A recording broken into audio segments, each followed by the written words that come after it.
Hey guys, tonight I'm going to show y'all one of my favorite recipes. I make it when Ricky's gone because Ricky doesn't like it because it's got cream soups in it. I'm going to make King Ranch chicken casserole. Now this recipe can't really be halved down because it's got cream soups in it, but you can freeze what you don't eat. So here we go. So I'm going to dice my chicken up into little cubes, kind of.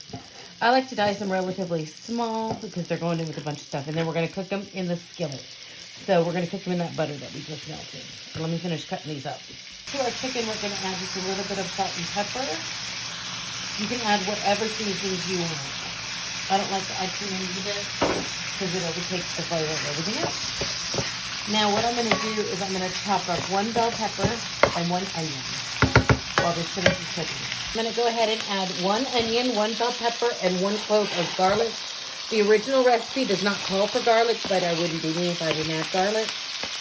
So let's get that cooked in with our chicken. And once our chicken is all the way cooked, then we can turn this off and move to our mixing bowl. You're going to need a big bowl. I've got a big bowl that I put 12 corn tortillas that I cut up into squares. You can tear them if you want. I like to make sure they're all uniform. To my bowl, I'm going to add about a cup of cheddar jack cheese.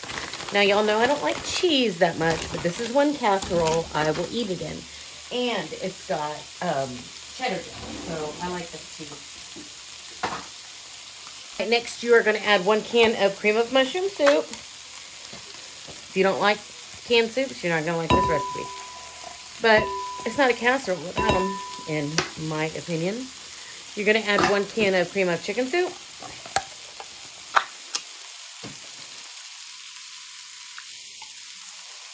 And this is a classic Texas recipe, so I'm sure people outside of Texas make it, but, you know.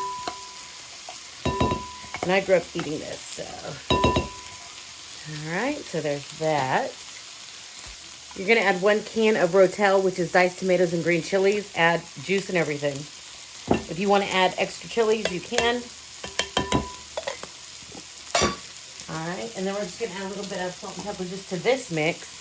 And our last ingredient that we add will be our chicken pepper mixture. So let me go ahead and add that now.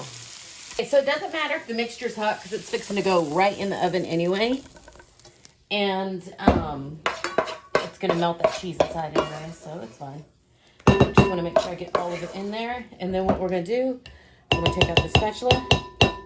We're going to stir this around really good. Usually I would use my hands, but I am not about to put my hands inside chicken that just came off the stove. Or chicken that was just cooked. So let me mix this up real quick. That looks good. I'm going to get my casserole dish.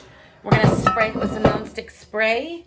And don't put that cheese away because you're going to put the rest of that cheese on top.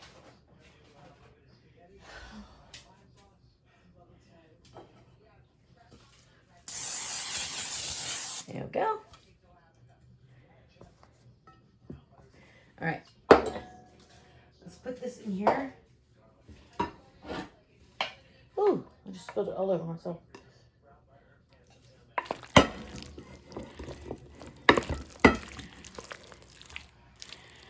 Well, like I said, this isn't a recipe for one person, but you can eat it for several days or you can freeze it.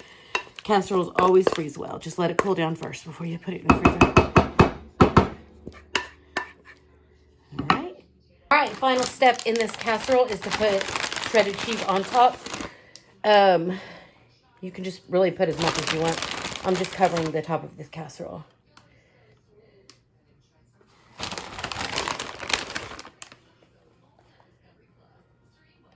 Just want to make sure you get every little area, especially the rest of this bag. Excuse me, my nose is running. All right, now this is going to bake in the oven at 400 for 20 minutes until this cheese is golden, bubbly, and brown. There we go. So let's stick in the oven 20 minutes. All right, the casserole just came out of the oven, and look at this. Ooh, cheesy and yummy. It is time to eat now, so I will show y'all how I plate this up.